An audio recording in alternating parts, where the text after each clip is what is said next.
अगर आप भी चाहते हैं कि SS फिल्म्स मोतिहारी के ऑडियो वीडियो सबसे पहले आप तक पहुंचे, तो इस चैनल को सब्सक्राइब करें और साथ ही बेल आइकन को दबाना ना भूलें। Presented by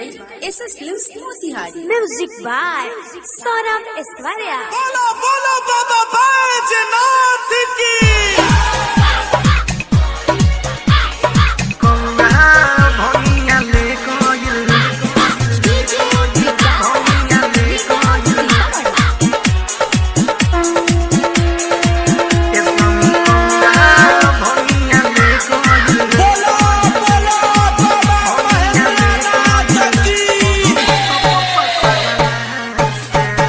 स्वामी कौआ भैया ले गइल पर्वत पपसरला से स्वामी कौआ भैया ले गइल पर्वत पपसरला से कथी पीसी जी हो कथी घिसी जी हो कथी पीसी जी कथी घिसी जी नहीं मिली निहारला से स्वामी कौआ भैया ले गइल पर्वत पपसरला से स्वामी कौआ भैया ले गइल पर्वत पपसरला से तो कथी घिसी जी हो कथी पीसी जी हो कथी घिसी जी कथी पीसी जी नहीं मिली निहारला से स्वामी कौआ भैया ले गइल पर्वत पपसरला से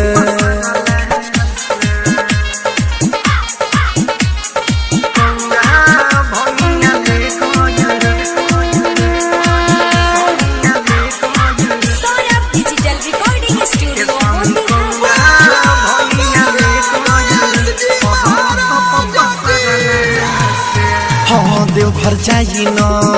घुरी आई न सुनी भोला जी भाई के पाता न लौकाता कहाँ बझोला जी ढाबुर कमरिया सब भंगिया लेके आवत होई लेके आवत होई लेके आवत होई तो देवघर जाई न घुरी आई सुनी भोला जी तो भांग के पाता न लौकाता कहाँ बझोला जी ढाबुर कोरिया सब भंगिया लेके आवत होई लेके आवत होई लेके आवत होई एही जानो मिली वहाँ जाके पिली गिराई न जगा डाला से स्वामी कौआ भैया ले गइल पर्वत पपसरला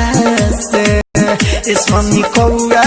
भैया ले गइल पर्वत पपसरला से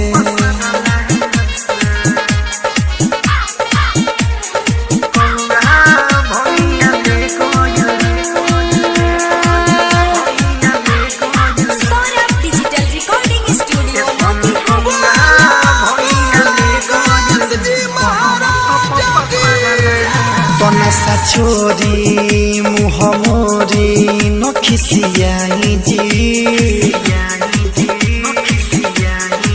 तो हलियाई रौआ खाई मेवा मलाई जी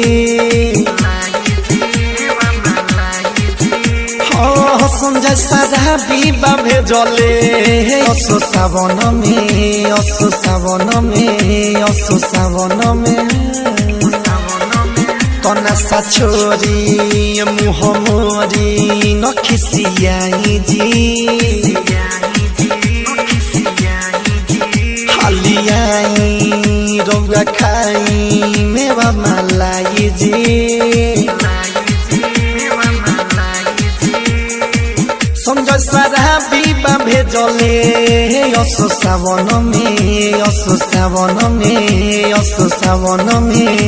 सौरभ ये सवरिया रतन रतन से रहेगा जाके मारला से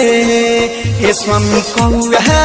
भंगिया ले गइल पर्वत पपसारला से ए स्वामी कौआ भंगिया ले गइल